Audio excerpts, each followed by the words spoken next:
Alright, y'all. Here we are. We've harvested most of the elderberries.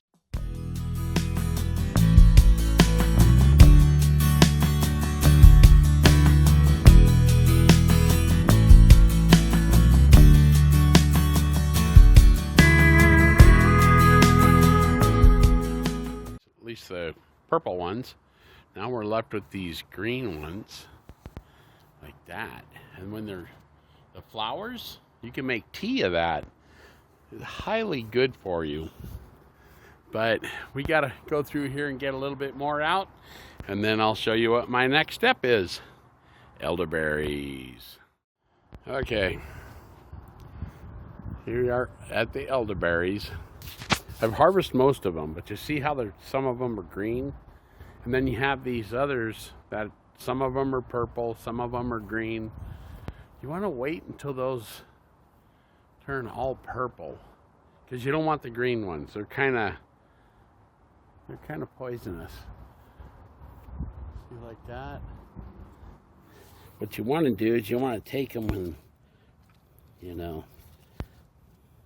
90% of them are like purple.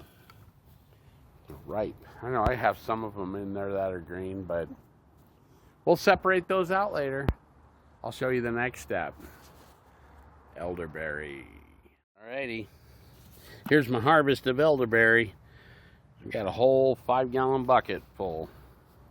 So I'll show you the next step. Alright, now you can see I've got my bucket, which has plenty of elderberry. And I'm taking them and sticking them in these bags here. They're paper bags. Making sure not to have too many of the green elderberries, because they're actually can make you sick. And I just go through and sort them out and get rid of the green ones, of course. And just keep loading up the bags with the purple elderberries. Removing the leaves, the green. I'm not worried about the stems at this point, because this process here, everything goes into these bags, and then these bags go in the freezer, and then you take them out in a few days, and then the elderberries basically fall right off the stems. So I've got 4 bags. They're going in the freezer, and I will bring you in when they're done being in the freezer and I start harvesting them. Thank you.